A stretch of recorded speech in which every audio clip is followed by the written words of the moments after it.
सम्यक संबुद्ध झाला. म्हणजे कोण झाला? ज्ञानी झाला. बरोबर की नाही? कारण त्याला ते विचारलं होतं की नाही? कोणी विचारलं होतं? एका विषयाने विचारलं होतं ना, आपण देवा का? अरे मग तुम्ही देव नाही का? मग गंधर्व असता तुम्ही गंधर्व आहे का? नाही मी गंधर्व नाही का तुम्ही? मग यक्ष नक्की असा? नाही नाही मी यक्ष पण नाही. अरे यक्ष नाही तुम्ही, मग माणूस असा? नाही मी माणूसही नाही. अरे मग तुम्ही देव नाही, यक्ष नाही, माणूस नाही, हा कोण? भलाय मला तुम्ही ज्ञानी पुरुष. काय म्हणा? ज्ञानी पुरुष. या जगात असलेल्या संपूर्ण विषयाचं परिपूर्ण ज्ञान अवगत करणाऱ्या महामानवाला म्हणतात.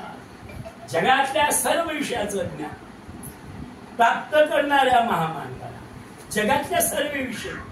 आता त्याचा जे विषय आहे, त्याचं जे तत्वज्ञान आहे, ते तत्वज्ञान म्हणजे विज्ञान. कारण जिथं विज्ञान संपते तिथं बुद्ध. आज बुद्धाच्या समोर विज्ञान त्याच्या पुढे गेलं, तिथून सुरुवात आहे विज्ञानाची. आणि म्हणून आपण त्याची पूजा करायला पाहिजे. कुणाची पूजा? म्हणजे मजा. मग पूजा म्हणजे काय? मेणबत्ती लावणे, उदबत्त्या लावणे, हार लावणे, काय करणे, पाया लागणे, फुलं लय मोठे टाकणे. मग पूजा म्हणजे काय?